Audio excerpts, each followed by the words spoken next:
बिस्मिल्लाहिर्रहमानिर्रहीम, अस्सलाम वालेकुम। अली सलमान जी टीवी के तमाम नाजरीन को जी स्पोर्ट्स में खुश आमदेद कहता है कि जब पीर से लेकर जुमेरात तक रोजाना रात 11:05 पर हम इस महफिल को सजाते हैं आपके लिए और बात करते हैं उस दिन खेले जाने वाले स्पोर्ट्स के हवाले से। और आपके इल्म में है कि पाकिस्तान और न्यूजीलैंड की टीमों के दरमियान 3 T20 मैचेस पर मुश्तमिल सीरीज का तीसरा T20 मैच इस वक्त प्रोग्रेस में है। 163 रन स्कोर किए न्यूजीलैंड ने पहले बैटिंग करते हुए और पाकिस्तान को 164 रन का हदफ दिया। पाकिस्तान को इस सीरीज में 2-0 की बढ़तरी हासिल है। पाकिस्तान की टीम यहां पे डोमिनेट करती नजर आ रही है और खास तौर से जो बड़ी एक अच्छी चीज नजर आ रही है वो ये है कि बाबर आजम, जिनके स्ट्राइक रेट में बहुत ज्यादा बात की जा रही थी, बाबर आजम ने बड़ी जबरदस्त यहां पे परफॉर्मेंस भी दी है और किसी हद तक अपने नाक़िदीन को उन्होंने अपनी परफॉर्मेंस से ये साबित किया कि वो बेहतर और अच्छे स्ट्राइक रेट के साथ खेल सकते हैं। इस सीरीज को डिस्कस करेंगे, पाकिस्तान क्रिकेट से जुड़े दीगर इशूज और दीगर स्पोर्ट्स को डिस्कस करेंगे। मेरे साथ आज स्टूडियो में जो दो शख्सियात मौजूद हैं, इनमें से एक को आप हमारे साथ मुसलसल जो है वो PSL हो या वर्ल्ड कप उसकी ट्रांसमिशन में देखते रहते हैं और बड़ी ज़बरदस्त तरीके से ये गुफ्तगू करती हैं, बैलेंस गुफ्तगू करती हैं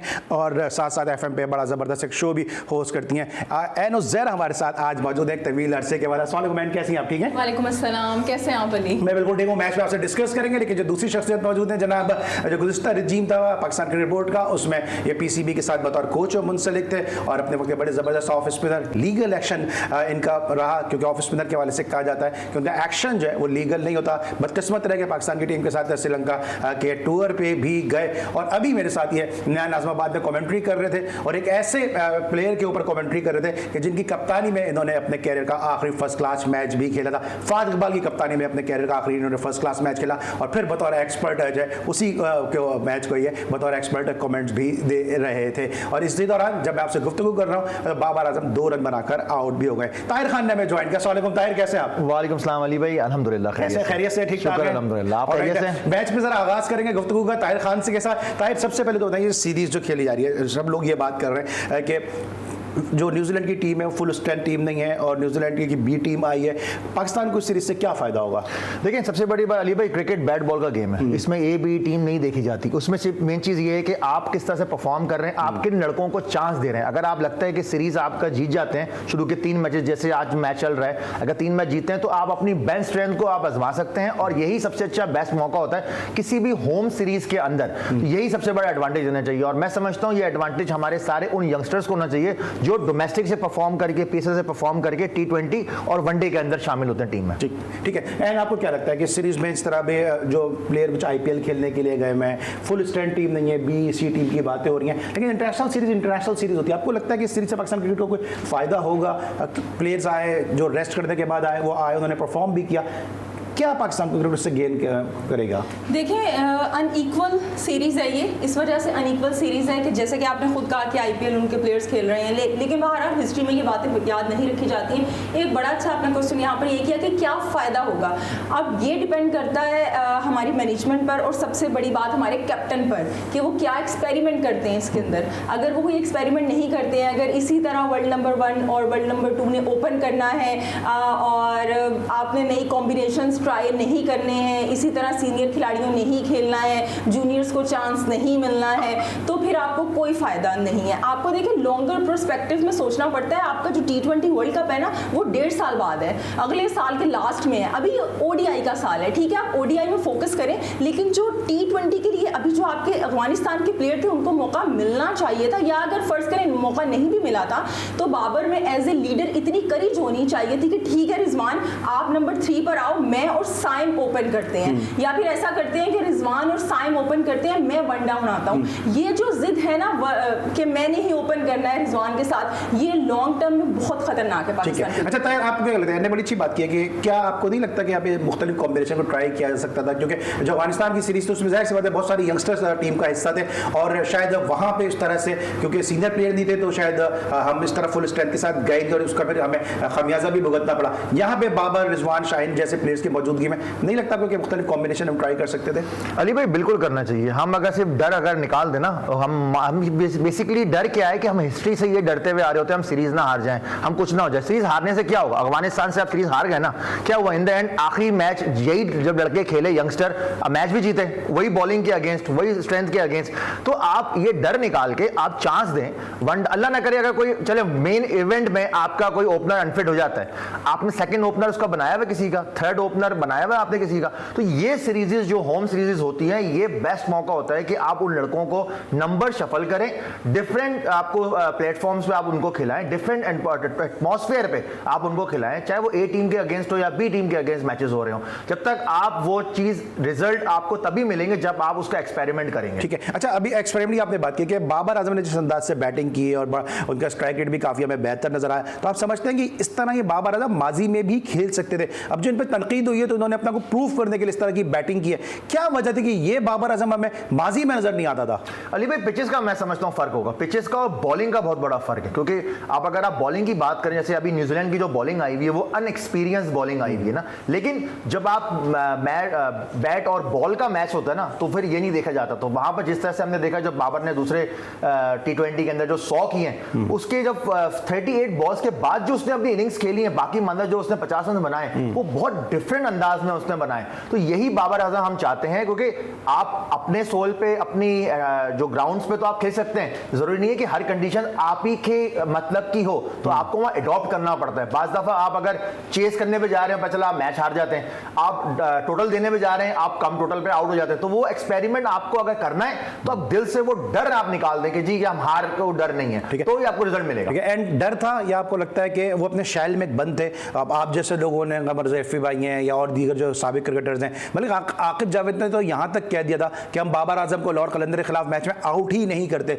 लोग अब ये बातें करना शुरू हो गए थे। तो ये जो शैल में चले गए थे बाबर आजम, इसकी क्या वजह थी?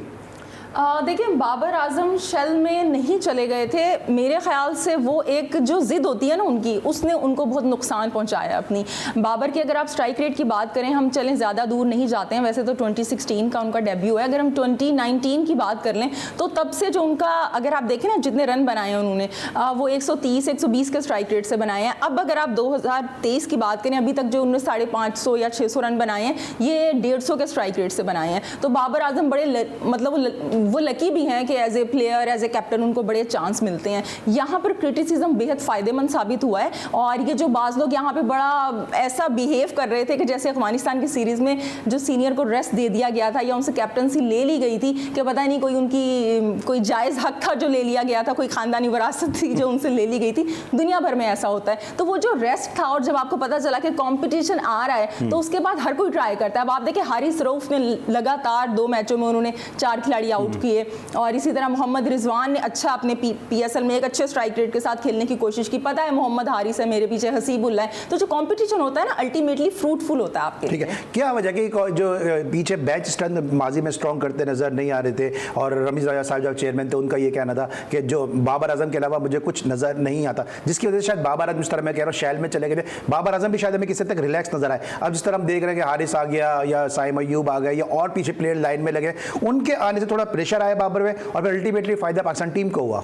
देखिए अली भाई, आप इस चीज को भी ले सकते हैं, क्योंकि जब आपके पास था बाबर आजम खेल रहा था, रिजवान जब थे, तो उस वक्त बेंच स्ट्रेंथ आपके पास नहीं थी, सिर्फ फखर जमान थे बेसिकली। अब साइम आपके पास आ गया, हारिस आपके पास आ गया, तो ऑल्टरनेट आपके पास आ चुके हैं। लेकिन ताहिर उस वक्त भी तो हमारे पास डोमेस्टिक में देखे ना, साहबजादा फरहान थे, हमारे पास एहसान अली जैसे प्लेयर थे, हमारे साथ ओवैसिया जैसे प्लेयर थे, कामरान गुलाम में भी चलो ओपन अगर करते हैं तो वो भी बड़े ब्लास्टर बैट्समैन थे। तो काफी ऐसे ब्लास्टर बैट्समैन थे उस वक्त भी थे, लेकिन शायद उनकी तरफ नजर नहीं जा रही थी। एग्जैक्टली अली भाई, आपने खुद ही अपने सवाल का जवाब दे दिया, क्योंकि इतने प्लेयर से लड़के गुजरे हैं, काफी के साथ तो मैं भी खेला हूं अपने उस एरा के अंदर। बहुत लड़कों को चांस नहीं मिला है, वो परफॉर्म करते गए, टॉप पे आए, सेकंड पे आए, थर्ड पे आए, वहीं से वो पुरसाने हाल बन गए, किसी ने मुल्क छोड़ दिए, कोई कहीं चला गया है। तो ये तो आता है, ये हमारी हिस्ट्री में लिखा हुआ गया है।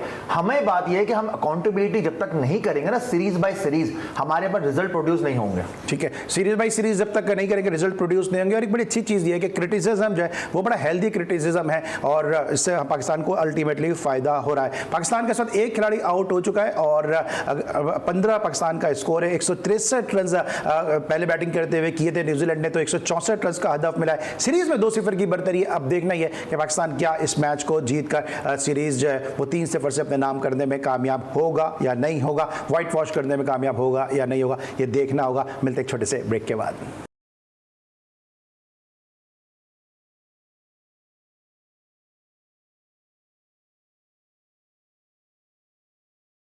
Welcome back after the break. और पाकिस्तान और न्यूजीलैंड के दरमियान जो सीरीज का तीसरा T20 मैच है जारी है।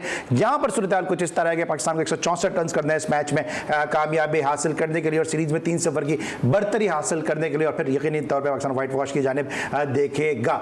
तो यहां पर सूरत कुछ इस तरह है कि 18 के स्कोर में पाकिस्तान की दूसरी विकेट गिर गई है। रिजवान अब से थोड़ी देर पहले रन आउट हुए और पाकिस्तान इस पर थोड़ा सा प्रॉब्लम में है। अब देखना है कि नौजवान साइम अयूब और फिर फखर जमान पाकिस्तान की इस फिलहाल जो डूबती नहीं है उसको किस तरह से पार लगाने में कामयाब हो सकते हैं। ये जो बात हम कर रहे थे सबसे थोड़ी देर पहले के जो सीनियर प्लेयर हैं उनकी मौजूदगी जरूरी है। अब आप समझते हैं कि एक बड़ा अच्छा प्लेटफॉर्म, एक बड़ा अच्छा एक स्टेज इस तरह से सेट हो चुका है कि साइम अयूब ने 2 मैचेस के बाद तीसरे मैच में रन किए, फिर यहाँ पे भी वो गुज़िश्ता मैच में फेल होते नजर आए। ये एक नर्व का टेस्ट होगा, ये पैशन का एक टेस्ट होगा साइम अयूब के।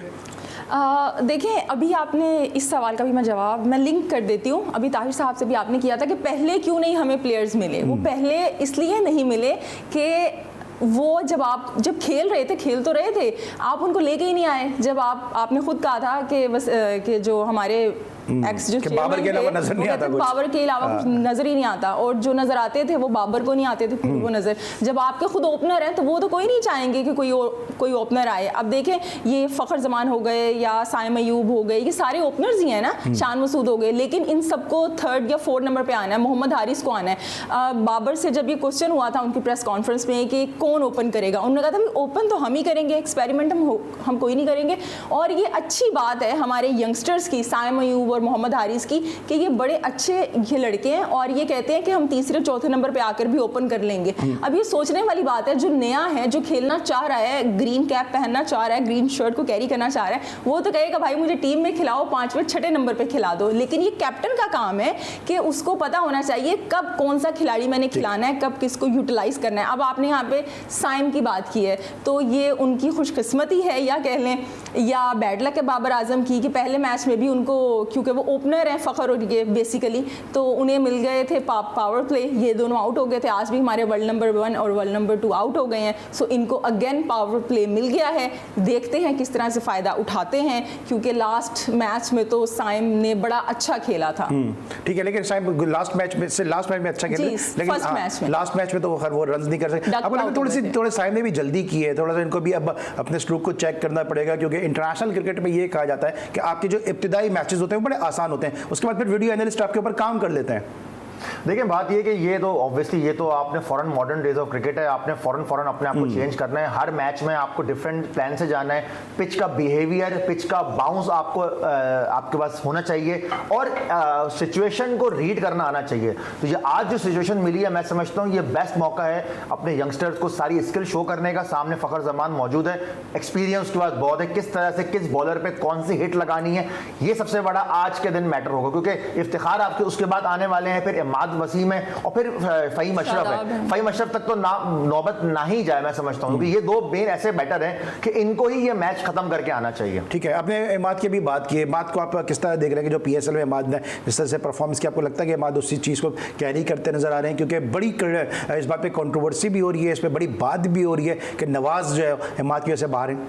अली भाई देखिए, वो परफॉर्म करते हुए आ रहा है लड़का, और मैं आपको तो ऑब्वियसली याद होगा कि जब उसका डेब्यू हुआ था पाकिस्तान से, तब उसने डोमेस्टिक में 700 समथिंग रन के लिए थे और हमारे अगेंस्ट वो खेला था। हमने कहा इसने बहुत चेंज किया अपने आप को, एज एन ऑलराउंडर कैटेगरी में लाया। लेकिन उसके बाद जब वो T20 में उसका डेब्यू हुआ, फिर नई बॉल से उसने बॉल करना शुरू की, तो बैटिंग थोड़ी सी उसकी मुतासिर हुई। लेकिन इस PSL के अंदर जिस तरह से उसने एतमाद के साथ और बहुत नर्व पे कंट्रोल होने के बाद उसने इनिंग्स खेली है, और अब यही चीज उसको यहाँ फायदा देगी, क्योंकि हमारे पास प्रॉब्लम क्या है कि हम मिस कर रहे थे कि वो स्लॉट कि एक ऐसा बैटर हमारे पास या ऐसा ऑलराउंडर हमारे पास, तो स्पिनिंग ऑलराउंडर की बात कर रहा हूं, कि जो हमें नीचे नंबर्स पे जाके अगर उसको 6 या 7 ओवर मिलते हैं तो वहां पर अगर वो 30-35 रन करता है 7-8 बॉलों पे तो वो हमें फायदा देगा, और उसका फायदा हमें मिला भी है। और एक लेफ्ट हैंडर का हमें फायदा एडवांटेज आगे मिलेगा मैचेस में अगर आप उसको कंसिस्टेंसी के साथ चांस देते रहे। तो आपको क्या लगता है इमाद को बाहर बिठाना पाकिस्तान ने इसको कॉस्ट किया है? क्योंकि ठीक है, हो सकता है नहीं बन रही हो टीम मैनेजमेंट के साथ इमाद की, या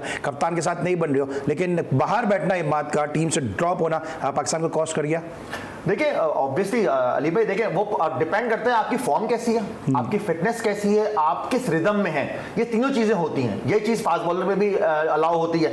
अब ये अम्माद को जिस वक्त अम्माद को ड्रॉप किया गया था उस वक्त जो सिचुएशन हो सकता है जो डिफरेंट थी, उस वक्त उस क्राइटेरिया के अंदर अम्माद नहीं सूट हो रहा था। लेकिन अब जिस तरह से वो परफॉर्म करके आ रहा है सबके सामने, सिंगल हैंडेडली मैचेस जिता के आ रहा है या परफॉर्म कर रहा है बैटिंग के अंदर, हमारी बैटिंग का प्रॉब्लम है अली भाई, हमारी बॉलिंग का इतना प्रॉब्लम नहीं, हमारी बैटिंग का प्रॉब्लम है। तो ये अम्माद के आने से प्लेइंग 11 में वो चीज मैं समझता हूं सॉल्व हो सकती है, क्योंकि आपने आगे जाके इंडिया में वर्ल्ड कप खेलना है। ठीक है, आपको क्या लगता है ना कि जितने से जो लैपटॉप चीफ सेलेक्टर थे मोहम्मद वसीम थे, उन्होंने अम्माद को बाहर रखा, लोग ये कहते हैं कि शायद जाती उनका कोई बुग़्ज़ था या कोई जाती अनाद था जिसकी वजह से अम्माद की पाकिस्तान की टीम में परफॉर्मेंस देने के बावजूद जगह नहीं बन पा रही। ये पाकिस्तान को डैमेज भी कर गया, और अम्माद जिस रूप के साथ वापस आए, जिस फॉर्म के साथ वापस आए, ये अगर पहले पाकिस्तान के लिए इस तरह खेल रहे थे तो पाकिस्तान को फायदा होता। बिल्कुल आपने सही कहा। देखिए इमाद वसीम एक ऐसा नाम है, जब हम यहाँ से T20 वर्ल्ड कप की ट्रांसमिशन कर रहे थे तब भी हम सब यही बात कर रहे थे कि इमाद क्यों नहीं है।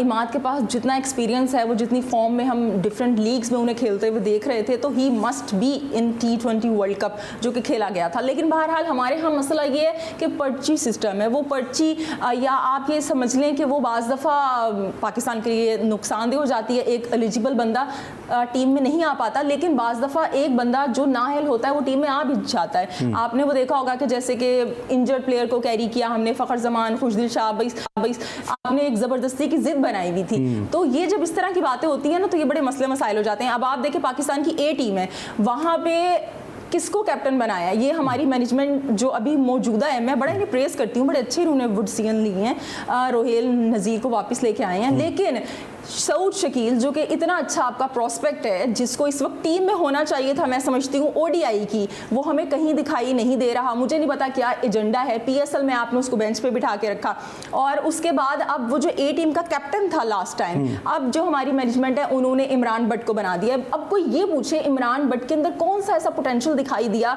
कहाँ पे वो फ्यूचर में देख रहे हैं, फ्यूचर क्या या क्या फ्यूचर उनको उनके अंदर दिखाई दिया कि उनको ए टीम का कैप्टन बनाया गया है। तो ये बड़ी बात है कि हर कोई ना अपना एजेंडा लेके आता है, और वो बाज़ दफ़ा लॉन्ग टर्म में पाकिस्तान को बहुत नुकसान पहुंचाता है। अच्छा, एजेंडे पे मैं आऊँगा, जरा ए टीम के ऊपर भी आऊँगा, लेकिन ये जो अभी हम देख रहे हैं कि इमाद वसीम गले मिलते नज़र आ रहे हैं बाबर आजम के साथ, इंटरव्यू करते नज़र आ रहे हैं, तो जब हम यहाँ बैठ के प्रोग्राम में बात करते थे कि इमाद वसीम की शायद कोई ज़ाती कोई ऐसी पुरखाश है पाकिस्तान की मैनेजमेंट के साथ या बाबर के साथ, तो उस वक्त PCB का मौक़िफ़ ये होता था कि नहीं जी सब कुछ सही है, उसकी परफॉर्मेंस नहीं है। अब जो ये गले लगने की वीडियो सामने आ रही हैं, तो ये तो फिर हमारी बातों को सेकंड कर रहे हैं कि जब लड़ाई होती है जब ही तो सुलह होती है, अरे जब लड़ाई नहीं होती तो फिर सुलह की क्या गुंजाइश रह जाती है?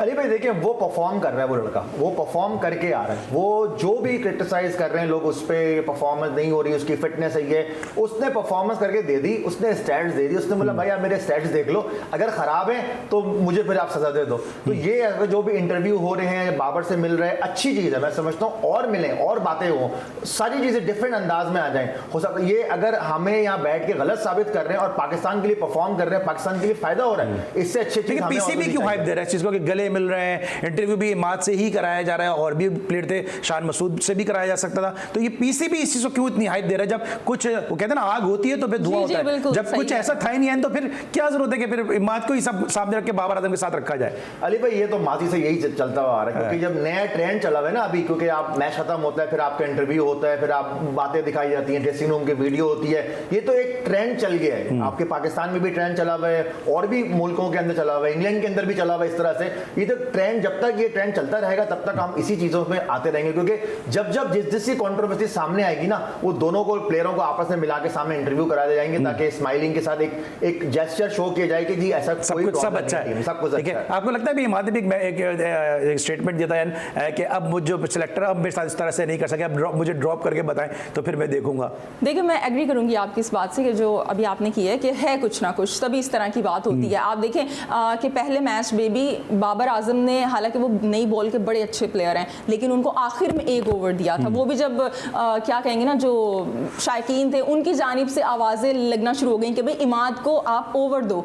मतलब इतनी ज़्यादा बातें बाहर आ गई हैं ड्रेसिंग रूम की कि आम पब्लिक को पता चल गया, बाज़ लोगों ने प्रोग्राम कर दिए इसके ऊपर कि भाई ये दोनों अच्छी टर्म्स में नहीं है, तो इस वजह से कि सब आपको करना पड़ा। और इमाद ने ऑफ कोर्स, अब देखें हमारे यहाँ वही है कि जब जिसका टाइम होता है उसको पता है, अब इमाद को पता है कि मैं परफॉर्म भी कर रहा हूँ, मेरे कुछ दोस्त अभी हैं भी पीसीबी में, तो वो अब खुल के बोल रहा है, हालांकि पहले वो नहीं बोलता था। क्या लगता है आपको इस्लामाबाद कार्ड चल रहा है, जो कि इस्लामाबाद इस वक्त बड़ी स्ट्रॉन्ग पोजीशन में पीसीबी के अंदर?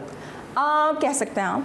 ठीक है, ताहिर आपको क्या लगता है सर? अली भाई बिल्कुल चल रहा है, क्योंकि देखिए जब भी आप इंसान इतने कॉन्फिडेंस से बात करता है, जब उसकी कोई बैक पे सपोर्ट मिल रही होती है, परफॉर्मेंस अपनी जगह, लेकिन जब परफॉर्म करके आपको बाहर निकाला जाए ना, तो फिर पीछे वाले आपसे सवाल जरूर करेंगे। आप देखिए परफॉर्मेंस तो पहले भी थी उनकी, लेकिन अब बोल वो अब रहे हैं, चाहे वो पीएसएल का, चाहे वो कॉन्फिडेंस मिला ना, पीछे सपोर्ट आई है ना, सपोर्ट आ गई ना। अगर आपके पीछे कोई सपोर्ट दे रहा हो, आपके पीछे हाथ रखा हो किसी ने, तो आप तो फिर सीना चौड़ा करके आप बात कर सकते हो उनसे। लेकिन सपोर्ट की बात की तो बाबर आजम को बड़ी भरपूर सपोर्ट हासिल है, और कई फॉरवर्ड प्लेयर जो हैं वो बाबर आजम को प्रेज भी करते नजर आ रहे हैं। और लतीफ साहब ने भी एक स्टेटमेंट दिया कि एक जो साबिक क्रिकेटर की लॉबी है वो बाबर आजम को शायद तक कप्तानी से बाहर करना चाहती है। इस पर गुफ्तगू करेंगे। इसके अलावा जो एशिया कप है उस पर जो सिया बादल मंडला रहे हैं उसके हवाले से भी बात करेंगे अपने दोनों मौजूद मेहमानों से, एक छोटे से ब्रेक के बाद।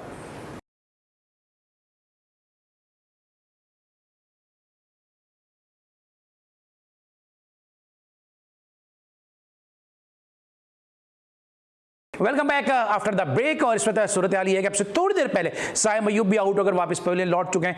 39 रन से पाकिस्तान के 3 खिलाड़ी आउट हो गए और पाकिस्तान इस वक्त थोड़ा सा यहाँ पे स्ट्रगल करता नजर आ रहा है। एंड अब आपको क्या लग रहा है मैच कि पाकिस्तान के 3 खिलाड़ी आउट हो चुके हैं और पाकिस्तान इस वक्त डीप वाटर में?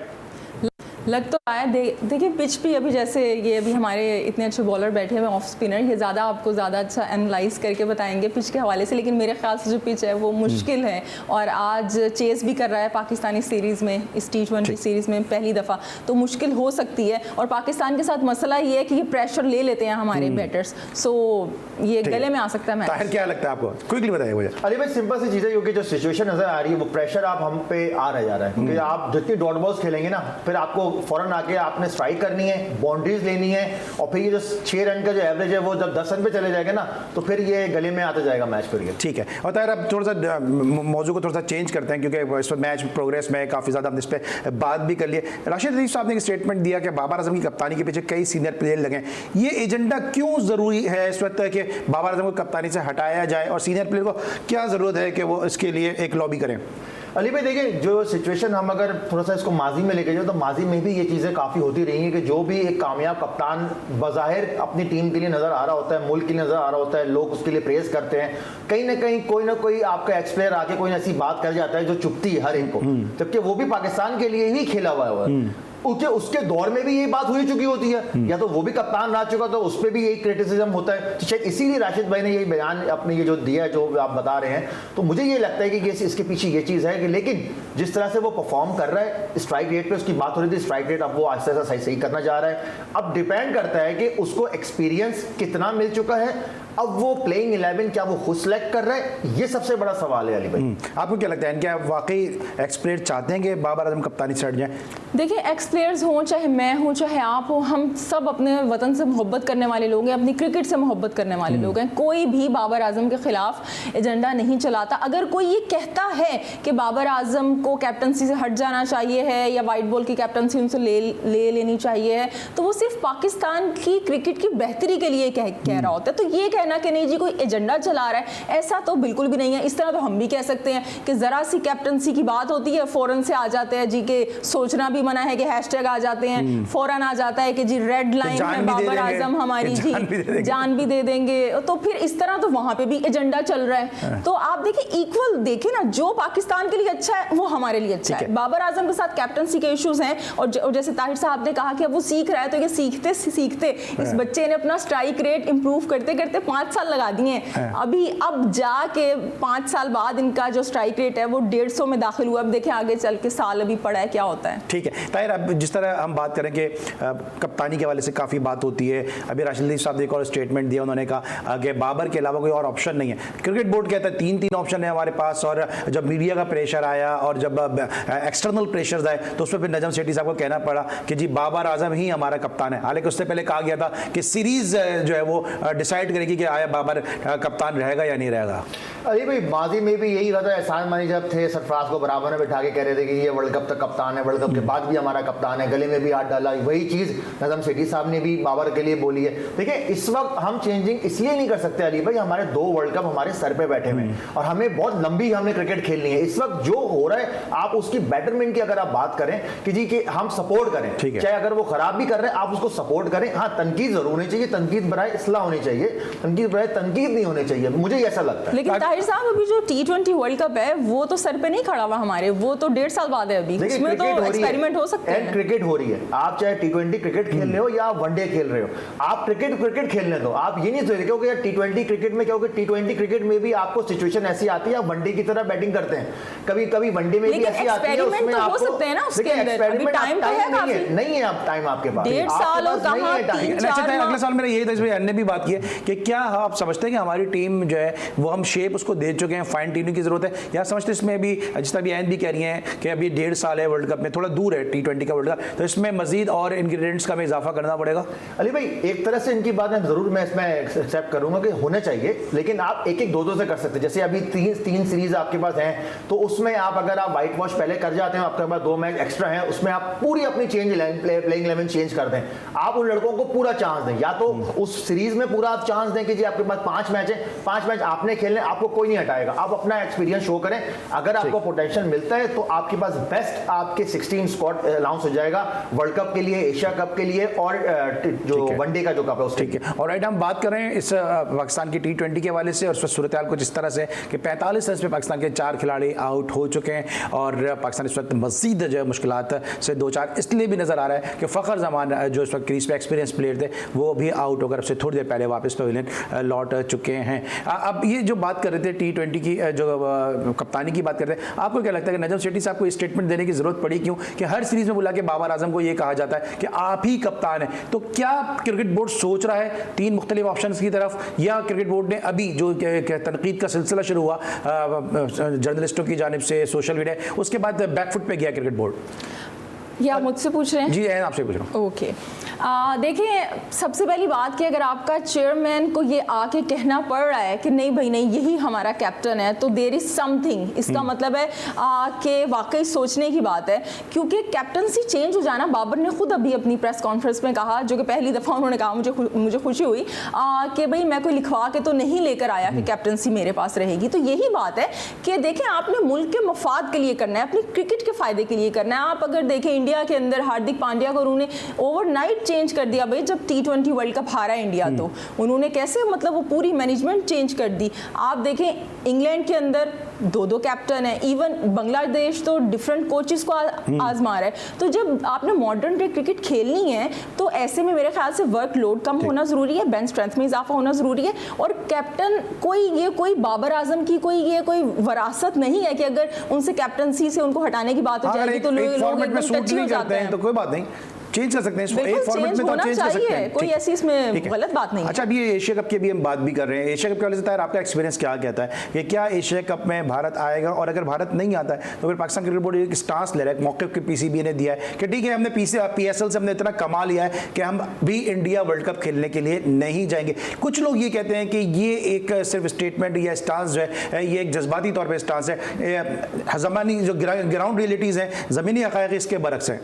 अली भाई बहुत दफ़ा स्टेटमेंटें आई हैं कि जी हम नहीं जाएंगे, फिर भी हम जाते हैं, हम फिर भी पहल करते हैं, हम फिर भी अपना जेस्चर शो करते हैं कि जी हम आ रहे हैं, अब आपका टर्न है। अब ये बात है अली भाई ICC के पास कि जी अगर पाकिस्तान वहाँ जाता है, पाकिस्तान वहाँ आगे खेलता है, या एशिया कप में इंडिया नहीं आ रही, फिर वो वेन्यू का डिसाइड होगा, वो कि अभी टाइम नहीं है इनके पास, क्योंकि बहुत जल्दी हमें डिसीजन लेने हैं। लेकिन मुझे ये लगता है कि हम फिर भी वहाँ जाएंगे, हम फिर भी अपना जो जेस्चर है, हमारा जो एक अच्छा जेस्चर हम शो करेंगे, हम वहाँ जाके मैचेस खेलेंगे। अब डिपेंड करता है, लेकिन अगर शो करेंगे जाएंगे तो फिर इतनी बातें करने की जरूरत क्या है कि अगर हमें अल्टीमेटली यही कहना पड़े आगे कि मुल्क को, कौम के और क्रिकेट के वसीतर मुफाद में हम जा रहे हैं।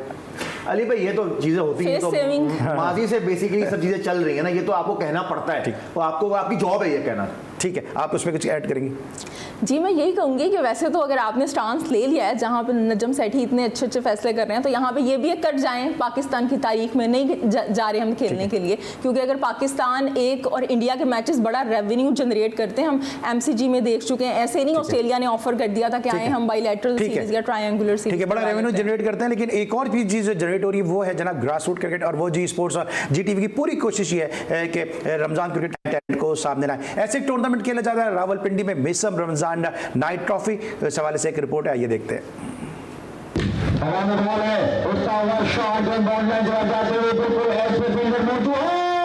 रावलपिंडी के मीसम क्रिकेट ग्राउंड में रमजान नाइट क्रिकेट टूर्नामेंट जारी है। खेलों के इस खूबसूरत इवेंट में नौजवान खिलाड़ी अपनी सलाहियतों का लोहा मनवा रहे हैं। हर रोज नए खिलाड़ियों का जोड़ पड़ता है, कौन जीता कौन हारा इससे कतई नजर आखिर में भाईचारा जीत जाता है। मैचेस के दौरान खिलाड़ियों का जोश दीदनी, जज्बा काबिले दाद। शायकीन कहते हैं टूर्नामेंट के बेहतरीन इंतजामात की बदौलत खिलाड़ी अपनी परफॉर्मेंस दिखाते हैं। इस्लामाबाद में बड़ी अच्छी क्रिकेट हो रही है, जैसे अभी गुजर खान हुआ, अब ये हुआ, इंतजामिया बहुत अच्छी है यहाँ की। काफ़ी अच्छा इकदाम है, ये टूर्नामेंट्स करवा रहे हैं, तो इस तरह से यंग टैलेंट के लिए, हमारे जैसे के लिए बहुत अच्छा है। जीटीवी न्यूज बतौर मीडिया पार्टनर पाकिस्तानियों के पसंदीदा खेल को अपने शायकीन तक पहुंचा रहा है। टूर्नामेंट के फातेह और रनर अप टीम को इनामात से नवाजा जाएगा। कैमरामैन अंजुम डार के साथ फैसल अब्बास, जीटीवी न्यूज, इस्लामाबाद।